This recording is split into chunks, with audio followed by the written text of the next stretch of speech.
అనుదిన నిత్యజీవపు మాటలు. దేవుని నామానికి మహిమ కలుగునుగాక. దేవుని వాక్యాన్ని చదువుకుందాము. అతి వినయాసక్తుడై దేవదూతారాధనయందు ఇచ్చగలిగి తాను చూచిన వాటిని గూర్చి గొప్పగా చెప్పుకొనుచు తన శరీర సంబంధమైన మనస్సు వలన ఊరక ఉప్పొంగుచు శిరస్సును హత్తుకొనని వాడెవడను మీ బహుమానమును అపహరింపనీయకుడి.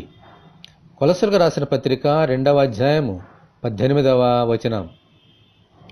నిజమైన వినయము కాక అతి వినయము చూపించు మనుషులు, విగ్రహారాధన యందు ఆసక్తి కలిగి వాటిని పూజించే మనుషులు, తమకు కలిగిన దర్శనమును బట్టి తమ్ము తాము మనుషుల దృష్టికిని దేవుని దృష్టికిని హెచ్చించుకును మనుషులు, తమ శరీర సంబంధమైన స్థితిని చూచి గర్వించు మనుషులు దేవునికి ఇష్టం లేని వారై ఉండి ఆయనకు దూరస్తులుగా ఉంటారు. మన ప్రభువైన యేసుక్రీస్తు సంఘమునకు శిరస్సై ఉన్నారు. అయితే వీటిని చేయువారు ఆ శిరస్సైన క్రీస్తును హత్తుకొనకుండా దూరంగా ఉంటూ ఆయనకు శత్రువులుగా మారుతారు.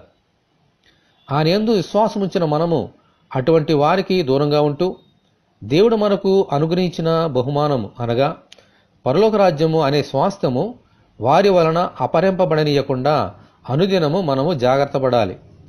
దేవునికి స్తోత్రము, హల్లెలూయా. ఇటువంటి కృప కొరకు మనమందరము దేవుని ప్రార్థన చేసుకుందాము. సంఘమునకు శిరస్సు ఉన్న ప్రభువా, మీకు వందనములు. మిమ్ములనే హత్తుకొని మీకు వేరుగా ఉండకుండా విగ్రహారాధనకు, గర్వమునకు, అతిశయమునకు దూరముగా ఉంటూ పరలోక రాజ్యంలో ప్రవేశించినట్లు అనుగ్రహించమని, ఈ వాక్యం వింటున్న నీ బిడ్డలందరినీ అలాగున దీవించమని ప్రభు అయిన యేసుక్రీస్తు ద్వారా ప్రార్థన చేయుచున్నాము తండ్రి, ఆమేన్.